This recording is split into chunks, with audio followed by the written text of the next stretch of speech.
Welcome. It's another week and therefore another release of coffee from myself and my company, Blending Room.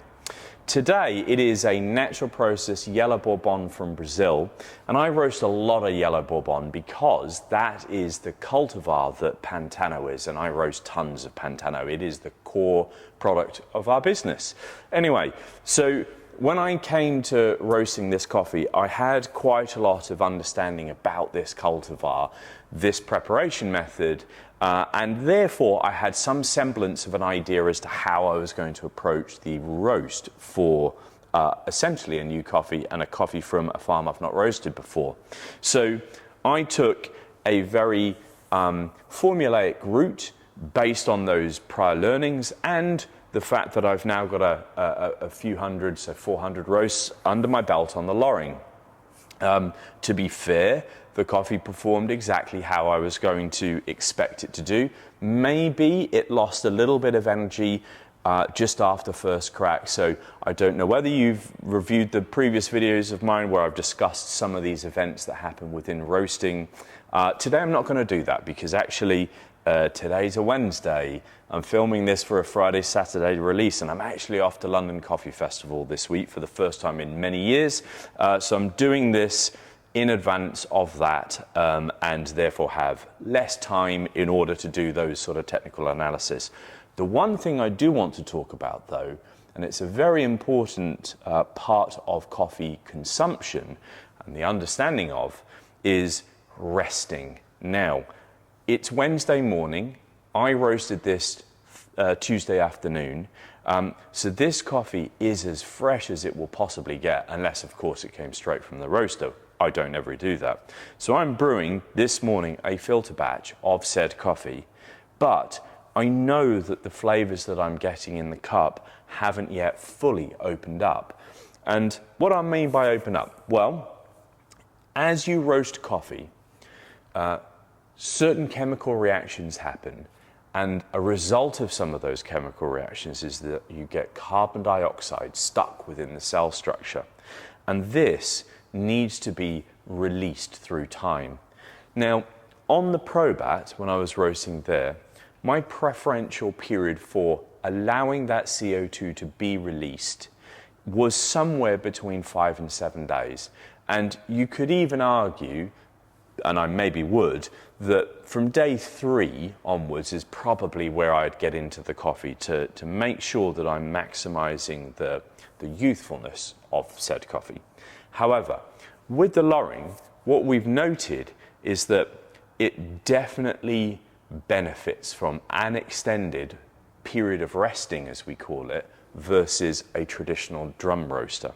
So when you're buying coffee from myself, or any other coffee roasters around the UK or world that roast off a Loring, which is an air roaster or kind of an air roaster, or anybody who's using air roasting apparatus, so IMF is a brand, there are others, Bellwether and some other brands that I can't remember off the top of my head, but do inspect the roasting equipment that the roaster is using and use that as a guide as to when you should be getting into the bag. Now, all coffees should come with a date roasted. It's an indication that the vendor, the coffee roaster, is trying to convey a degree of specialism. And certainly that they want you to know when this product was produced because they want you to be able to use this product at its optimum period. So for us, we are now saying that maybe 2 weeks resting from the date of roasting. So on the back of the bag, there will be a roast date. Give it a couple of weeks in order for the coffee to properly open up. What that means is that when you're brewing, especially when it's in espresso, you've released some of those volatile bubbles so that the brewing interface is a much calmer set of circumstances in which for you to brew. The result then will be a much more integrated flavor profile and a more delicious brew at the other end. So just to drink this now and see what my palate can see with it being so fresh, we'll just dig in. Okay, so immediately what hits me is a red apple. There is a beautiful sort of brown sugar sweetness, muscovado type sugar. It's very syrupy on my palate. So with those textures, I would say that this would strongly lend itself to espresso brewing, because I'm an old school guy. I started doing specialty coffee in 2009 when we were using recipes of 1 to 1.5, or the old Colin Harmon 1 to 1.55. Joe from Caffeinated, you'll know what I mean.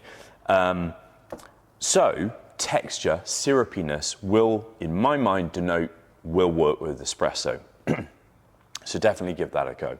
Obviously, I'm drinking filter. Well, it's not obvious, but I'm using my my trusty Mocha Master to brew a filter batch today, and it's gorgeous, even though it hasn't fully opened up yet, and maybe some of the flavors are a little muddied, so they feel a little tight in my palate. Muscovado, brown sugar on the finish with that syrupiness and the sweetness paired with that. This red apple, a little bit of red apple skin, so I don't want to say pithiness, but just the skin element of that red apple, and again, the sweetness. And there's a little bit of, we put bergamot on the bag, and that was a leader from our importers. There was some taste analysis that they gave us, and I concur. There is this orange oil note on the nose paired with that red apple, and it's really quite delicious. In the cup, you do get some of the orange acidity as well. So overall, a really stellar coffee, and a stellar coffee that I'm brewing, pardon me, no more than sort of 12, 16 hours off roast. So in its infancy, super tight, and will just open up and become even more delicious as these days roll forward. So, no technical analysis today, because I don't have time. My whole brain doesn't understand this internet thing and how to do things in advance. A little discussion over when you should approach your coffees from us and any other roaster in the UK or worldwide that are using Loring, IMF or other air roasters. Give the coffee time. And in synopsis, delightful, syrupy, espresso, yes. Cafetiere, immersion brewing, yes. Filter brewing, absolutely.